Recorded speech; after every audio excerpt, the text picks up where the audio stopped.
If your blood runs orange and blue, this is the pod for you. You're listening to Orange and Blue Bloods, hosted by EJ Stewart and Tommy Beer. Let's get to it, New York. Channel. So let's talk about this Knicks win. So the Knicks beat the Brooklyn Nets 124-106. Massive game from Jalen Brunson. Another 40-point burger. This one against the Brooklyn Nets. So you know that had to feel good. Josh Hart had, again, one of his best games as a pro. 27 points, 10 for 14 from the field, 4 for 6 from 3. The efficiency between those two guys was just phenomenal in this one. A game that was tight through 3 quarters, but the Knicks pulled away late in the third and in the fourth quarter and made this one kind of turn into a laugher. So we could talk about Brunson, and we certainly will. But I do want to start with Josh Hart again, because again, it's really so eye-opening just what he's bringing to the table. Obviously, the shot making is great, and we saw how great he was offensively in this game. But the energy he seems to just bring when he steps onto the floor is just different when he's on the bench. And it seems like it's starting to become infectious, his play.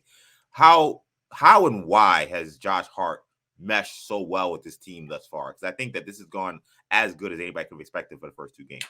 Yeah, certainly. I mean, I think we all were expecting good things out of Jalen Brunson, and that he would play well. He has exceeded those expectations.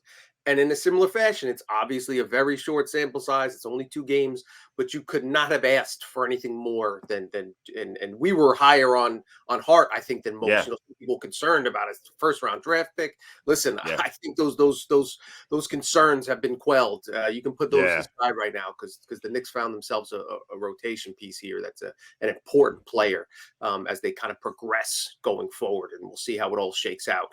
Again, keeping on the Hearts and Valentine's theme, this is the honeymoon phase, but it certainly has been an enjoyable honeymoon this far. And in terms of the reasons for the success is the reasons that we were optimistic, even if cautiously so, when they acquired him or even discussed potentially acquiring. He just brings the things that you need to win, and that this Knicks team in particular needs to win. Defense on the perimeter, rebounding, especially on the defensive glass. Knicks have plenty of good offensive rebounders, but sometimes their guards can give up too many long rebounds, and they can get taken advantage of that way. And just filling the holes, patching up, defensive mistakes. He's loud offensively, even taking fouls. There was one play where he really fouled Nick Claxton hard instead of letting him get a layup. That's something we haven't seen enough. Just those smart basketball IQ decisions that have led to, every coach that Hart has ever played for has raved about him, from Jay Wright to Chauncey Billups, calling him literally the heart and soul of the team a few months ago. And that's kind of what we've seen from the Knicks. Really, the 3-point shooting was the biggest question mark we had. I look back on the numbers.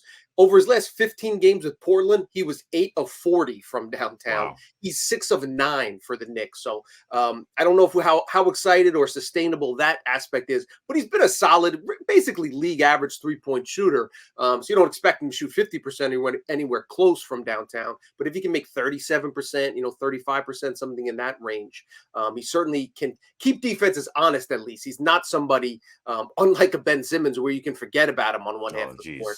And we can talk about that as well if we want to press some Nets fans. But just everything that you hoped Hart would bring to the table, he's done that and some more. Yeah, I mean, I thought that he sets the tone. To me, he always sets the tone with his physicality. So I think that when you mentioned the fouling on Nick Claxton, who we know struggles at the free throw line, kind of just setting the tone for when he steps on the floor. Like, Knicks started this game pretty well because Brunson was just red hot again. But as that second quarter kind of got out of hand, the Knicks got down a little bit in that second quarter. I think they kind of came back partly because Hart kind of reset the team. The way he played in the third quarter, obviously in the fourth quarter, was just spectacular. And he just brings an edge. I think that in some ways, I think that even though maybe Grimes and maybe Barrett have more talent than him, I think he's such more of a veteran, and he's had so much more experience, and he has a higher basketball IQ than those guys right now, that in some ways he's more effective than those guys right now. So when you're playing with other good players, because he's playing next to Randall, he's playing next to Brunson, he thrives playing next to those guys. And then when he's playing with the backup guys, whether it be a Toppin, whether it be a Hartenstein, it seems like to me he's lifting those guys up in terms of how they're playing as well. Hartenstein was plus 29 in the game last night. He made all of his field goals. He was exceptional in the game. as well. Emmanuel quickly in just 28 minutes, 14 points, 4 for 8 from 3. He's played well next to Josh Hart. So it really feels like just his presence on the floor. We kind of forget that this is a pretty young team, at least the players that are playing. Fournier and Rose are the oldest guys on the team. Those guys don't get any minutes. So everyone else that's playing are essentially young players. You could say maybe Randall and Brunson are maybe in their prime. But any kind of veteran presence you could bring on a team like this is going to help. And I think, to me, this is feeling a lot like what the Derrick Rose trade was the first year the Knicks made that trade, where Knicks were playing pretty well, but it was clear they needed some like veteran seasoning, a guy who's been there before, and a guy who kind of just knew what it took to win. And Rose came in, and you see how he just changed the team. Like, the team went from being a team that maybe could make the playoffs to, okay, this is like definitely a playoff team that could maybe, maybe get to that 4th spot potentially, which is what they did. This Josh Hart trade feels like that. You got a guy who's a veteran who knows what he's doing, and now you look at his team and say, okay, this was a decent team that maybe they could sneak into the playoffs. Now you say, okay, this is a pretty good team, and now you wonder what they could do once they actually get there. 100%. And we'll have plenty of time to talk about it over the next 2 months. And we'll talk about it next week when there aren't games, particular, games to discuss when teams are off in the All-Star break. But just thinking big picture, if you're one of those top 4 or 5 teams in the East, you do not want to play this Knicks team in the first round. And I think that's what Tibbs wants. I think that's the identity he's tried to preach since day one. And now he has the dogs to put out there.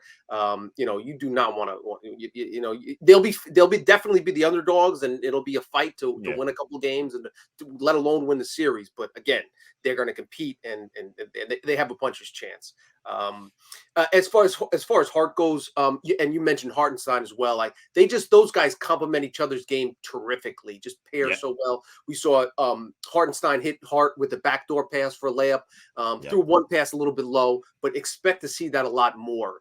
Hart's a good cutter. Hartenstein's a great passer, especially from the high post, sees the floor well, plays really well by other players with high basketball IQ, like Emmanuel quickly. The IHart J-Hart combo has locked 48 minutes together over these first 2 games. Knicks are plus 36. They've outscored their opponents by 36 points. The offensive rating is something like 154. Again, small sample size, artificially boosted by Hart knocking down every shot that he takes. But there's the defense is going to be consistent. That's something he's going to bring every night. IQ again. He's kind of lost in the shuffle with the Villanova brothers hoopla, but he continues to do all the right things. His defensive, his mind defensively, the way he can double down, dig down on big guys in the post and run back and find the open shooter is just really something that you don't see every day. So it makes him a very valuable contributor.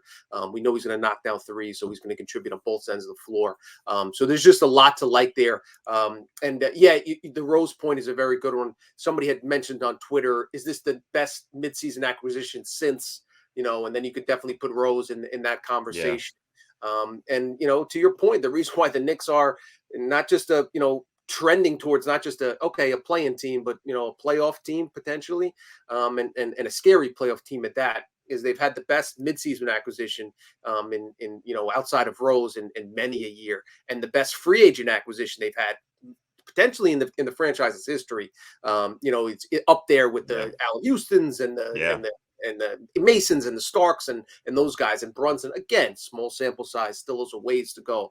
But we know the Knicks have not had much success in the free agent market, especially this millennium. So, you pair those 2 guys together, the chemistry they have, the chemistry Hart is already creating with Hartenstein. And Knicks fans are optimistic, very optimistic, and they have reasons to be so. This is a fun team to watch, an exciting team to watch, and it seems like they're hitting their stride right now. So we'll see if they can keep it up.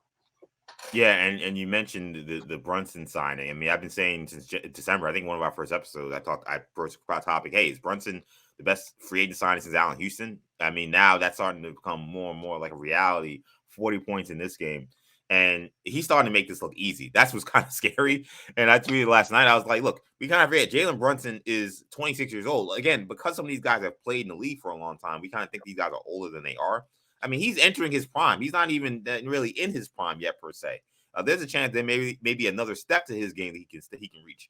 And what we talked about kind of before we recorded today is what I've seen from Brunson is he's whenever there's a big game or a big situation, it seems like he can tap into a different level of his game than we see normally when he plays, which is already a pretty high level. We saw it in the playoffs with Dallas where it became, it was time to pay up, and he knew he was going to have a big playoff series to get the money he wanted in the offseason. We saw how he played against Utah. We saw now he has not made the All-Star game. It's a catastrophe that has not happened. And we've seen since not making the All-Star game, the numbers he's putting up, they're like Dame Lillard, Steph Curry type numbers. I mean, he's playing at an elite level when it comes to point guard play. When I start to look at the rest of the point guards in this league, he ranks way higher than I think maybe people would have said coming into the season. I think if you told someone, hey, maybe he's a top 10 point guard, some people would roll their eyes. Some people would say, I don't know about that. I mean, he's locked top 10 point guard right now, but now I'm wondering, hey, is he top 7? Is he top 8? Is he top 6? Like, he's playing that well right now. I mean, how do you rank Brunson with the rest of the point guards with the way he's playing so far? Yeah, just and to your point, the fact that last year at this time, 13 months ago, he was a 6-man on a middling, on a 500 team, and still, we've said it before, and we'll say it again. It's mind-boggling that the Mavs had this guy in their building for 3.5 years. And Rick Brunson came to him and said, last January, and said, listen, before we figure out in the offseason, 4 years, $55 million, we'll sign it. And the Mavs said, nah, we'll wait. We're good. And you have to it's amazing that they made that mistake, and they're paying for it dearly, and it's benefited the Knicks a great deal. In terms of his production, this month has been off the charts. Since it just happens to coincide with the league's announcement of the All-Star reserves. That was February 2nd. Knicks have played 6 games since then. Brunson averaging 32.5 points, 6.3 assists versus just 1.2 turnovers. It's something we don't talk about enough, is how well he takes care of the basketball, while shooting 60.9% from the floor and 55.9% from downtown. That's mind-boggling efficiency. Last night, the 40 points, 0 assists. First player in Knicks franchise history to score 40-plus points while shooting above 70% from the floor without committing a single turnover. Yeah, turnover. Yeah. Just the 14th player in franchise history to match those numbers. 40 points, 70% shooting, and 0 turnovers. This month he's averaging more points than Joel Embiid. He's averaging more assists than Fred VanVleet. He's shooting a higher percentage from the floor than Giannis Antetokounmpo. He's quite literally playing at a level I don't know we've seen. Marbury never played at this high. Do we have to go back to Walt Clyde Frazier, for a 2-week or a month stretch from a point guard? We might have to. That's how well. Michael Ray Richardson. We got to. There's some conversations to be had. Yeah. Just as well as he's playing. The question you bring up is a very interesting one as far as best point guard in the NBA. When you have that conversation, is it Jalen Brunson's been better than Trae Young this year by any standard measure, period, point blank, far more efficient. They both have flaws defensively, but just he's been a better player. Does that if we're saying if we're ranking the top 10 point guards this season, Brunson's far ahead of Young. If you're talking about best point guard in the NBA, 9 out of 10 GMs, I assume, would still take Young, considering his age, scoring ability, ability to distribute, all those other things. I'm not saying that's right. And again, when you factor in leadership, ability to perform on the big stage, Young has also played really well in the postseason as well. All that stuff gets factored in, but there are very few point guards that have played better than Jalen Brunson this season. Outside of Steph Curry, John Morant, I'm not sure if you can say anyone definitively has had a much better season than Brunson. Yeah, Steph, Ja, I say definitely. But then it starts to really kind of hem and haw the next guys. Okay, Kyrie Irving. Statistically, you could say yes. Okay, maybe I give you him. What do we think about Tyrese Halliburton? Halliburton, great assist guy. Brunson, a better scorer. What do we think about De'Aaron Fox? Their numbers are pretty similar. Both guys think having tremendous seasons, but I don't think Brunson's that far off. James Harden, is he a true point guard? Like then you get into the questions about some of these other guys where it's like, are they even real point guards? Brunson to me, definitely a top 10 guy. And I agree. I think he's had a much better season than Trae Young this year.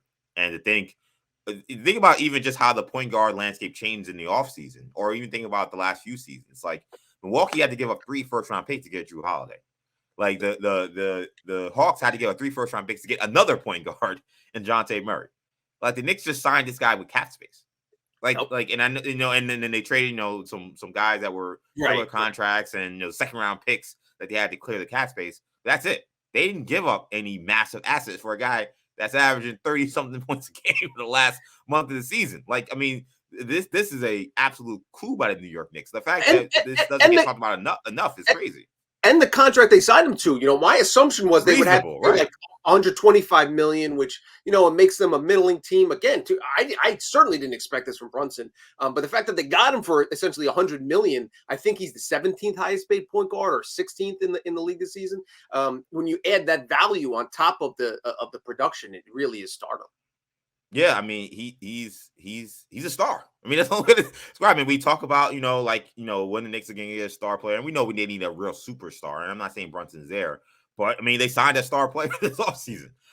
That's why he should be an all-star, and we'll see what happens with Jalen Brown and whether or not he plays. If he doesn't play, I would think Brunson would be the next man up. But again, who knows what Adam Silver's going to do? But it was crazy. And it's funny because the last game, we talked about it in the podcast we recorded yesterday that, because the Nets essentially didn't really have much defenders in the backcourt, that maybe this is a game Brunson gets off. You don't have to worry about Kyrie as well. And here you go, 40-point burger against Brooklyn, and the losing streak's over. And the other thing we talked about is the Nets are going to put their best defensive player on Brunson. They put Mikal Bridges on him, who's universally regarded as one of the elite perimeter defenders in the NBA, if not the best. So for Brunson to do that against his former buddy, I'm just looking at the point guard list. Luka Doncic, obviously better than Brunson. I don't know if you want to consider him a point guard. Yeah, I hate calling those guys point guards. Like, to me, he's a guy who brings the ball up the court. But I don't call him up. He's not a point guard to me. But I agree. LeBron, basically runs the point for the Lakers. He's not a point guard. Dame Lillard, obviously in the conversation. Chris Paul, Brunson's had a better year than Paul, more durable, obviously. Drew Holiday, better two-way player if you want to factor in defense, etc. Darius Garland's having a good season for the Cavs. Could certainly make a case. Yeah, those are the names you're going to get in the conversation. But again, have any of those guys played definitively better than Jalen Brunson? It's hard to argue that they clearly are a step above based on production during the 2022-23 NBA season. Yeah, some of these guys to me it's just their name and their stature, what they've done previous seasons. Like we know some of those guys are superstar players, star players, but when you look at production, what they've done this season, there's not a lot of point guards you can say are better than Jalen Brunson. I mean, to me, like I said, if I'm ranking him, I think he's finding a way in my top 10 easily. Yep. Where does he go beyond? Where he goes beyond that, I mean, I don't know, but I would think he'd be somewhere around the 7 or 8 range the way he's playing. I mean, the Knicks are getting absolute tremendous play from him. I mean, you did talk about the Nets real quickly, and watching this game, this was an interesting game in terms of just like how everything worked out in terms of. There's they look Knicks may blow these guys out early. Then the Nets kind of had a really good second quarter. Especially Dinwiddie was really good. Then the Knicks pulled away in that second half, pretty much dominating them the rest of the way. I said in the last podcast this was not a Nets team I worried about in regards to them Knicks being able to catch them in the standings.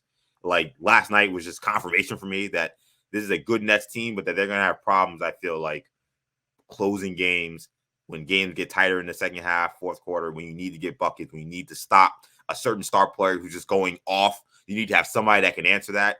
And to me, like that game last night showed that they don't have that player.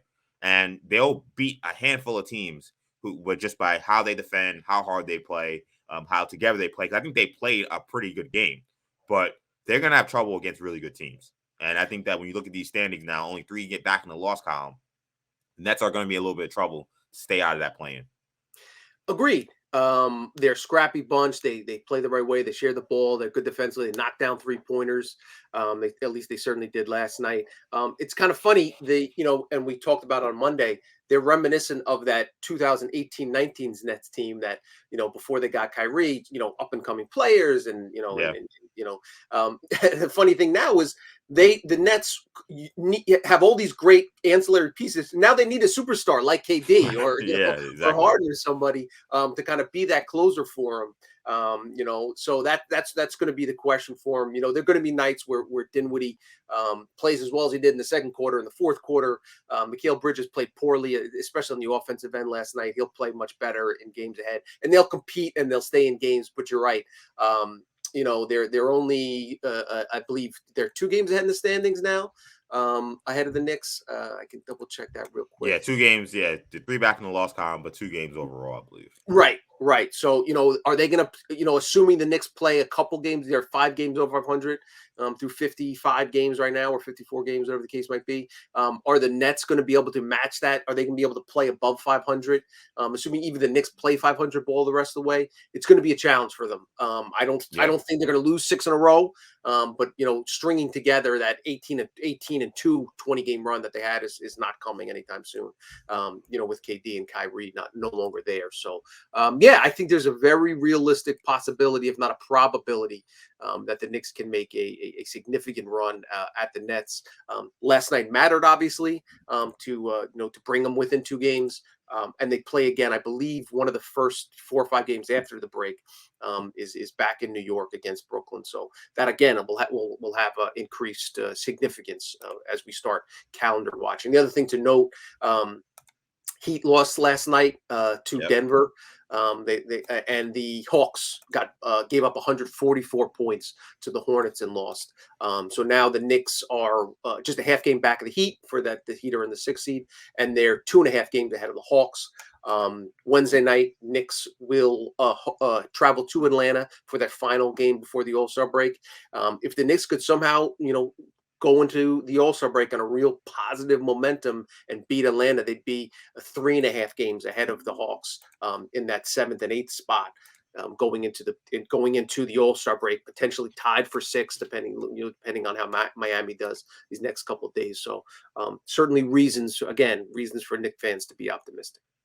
Yeah, all good news right now for the Knicks, except for one.